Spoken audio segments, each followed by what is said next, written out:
Di Indonesia, orang yang memiliki masalah kesehatan mental dipasung, dirantai, dikerangkeng, entah di dalam rumah atau panti karena mereka memiliki schizophrenia atau depresi. Pasung sangat umum karena kalau kita melihat masalah pasung, pasung itu kan ada macam-macam bentuknya. Bisa dikurung di rumah, dikurung di kamar, atau pakai balok kayu, atau pakai besi, atau nggak boleh keluar pagar. Itu artinya adalah dia harus tidur, buang air besar, buang air kecil, makan di tempat yang sama.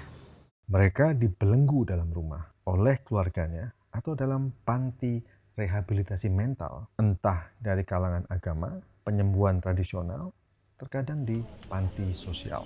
Agus, 26 tahun, memiliki disabilitas sosial psikologis. Dia dikurung dalam kandang kambing oleh keluarganya sendiri selama sebulan. Itu kan tidak enak, ya tidak enak, itu panas perasaannya. Ya kaki diikat, ya tangan diikat gitu. Karena kalau nggak diikat itu meruksak gitu. Pas di dalam kurungnya itu pasti rusak gitu.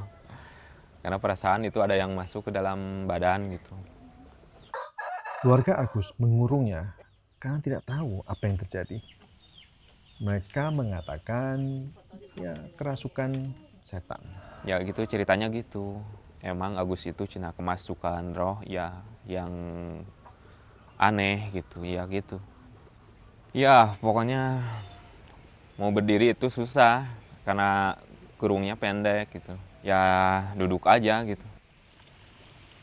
Sekarang Agus bekerja di desanya, kerjanya membangun rumah dan bisa mengurus diri sendiri.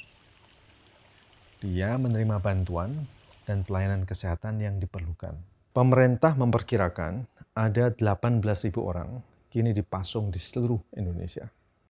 Praktek pasung sebenarnya ilegal, dilarang sejak tahun 1977. Namun praktek ini masih terjadi di seluruh negeri. Kami mengunjungi satu panti dikelola seorang penyembuh keagamaan, ke mana Kementerian Sosial biasanya mengirim orang dengan masalah kesehatan mental. Kementerian Sosial sepenuhnya tahu bahwa orang-orang ini akan dipasung. Kami juga menampung beberapa pasien yang dari Dinas Sosial Brebes yang pada bulan sekarang ini kurang lebih ada 14 orang. Mereka yang dipasung praktis diabaikan, diasingkan, dan lama-lama menderita berbagai macam penyakit akibat terlalu lama di pantai. Akibat dari pemasungan ini semakin lama tentu semakin banyak yang bisa ditimbulkan. Pertama tentu atrofi otot-otot ya, otot-otot jadi mengecil, kemudian gizi jadi buruk ya, karena income yang tidak baik. Kalau dari sudut mental mungkin juga bisa terjadi traumatic experience pada mereka, pengalaman trauma. Mereka juga secara sosial mereka kehilangan banyak kesempatan. Kami bertemu dengan keluarga Ikram di Brebes, Jawa Tengah. Ikram sudah dikurung dalam kandang ini selama beberapa tahun. Mustafa menjelaskan berbagai tantangan yang harus dihadapi keluarga mereka dalam merawat saudaranya itu. Oh, dia suka ngamuk-ngamuk. Terus dia sama nampar sama orang tua saya. Terus sama saya. Saya kan kasih ikat sama tali. Langsung dia kalau udah kena dia langsung masukin sana. Suatu saat, Ya, makan. keluarga membawa Ikram ke dokter, di mana dia diobati, dirawat, keadaannya membaik. Dia bisa tinggal sebentar di dalam rumah. Namun, setelah obat habis, keluarga ini tidak punya waktu untuk pergi ke rumah sakit di Semarang dan secara teratur mengeluarkan biaya buat pengobatannya. Akhirnya, Ikram ditaruh lagi di dalam kandang.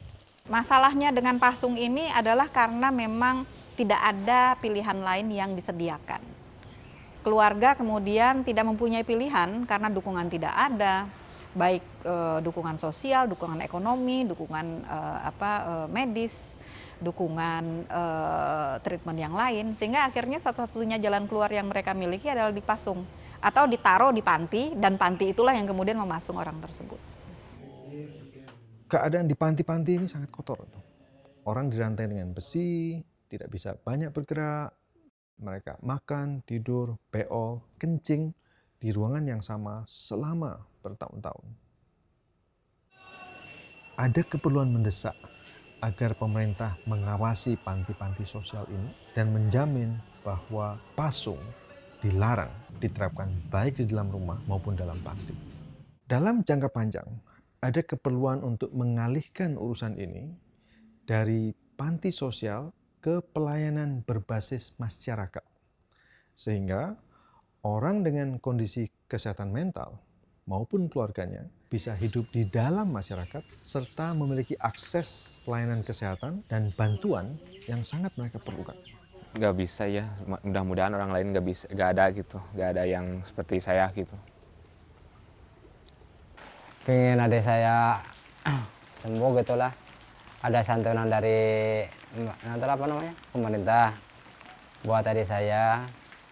Tuh, kan itu udah lama lah, kasihan dia gitu.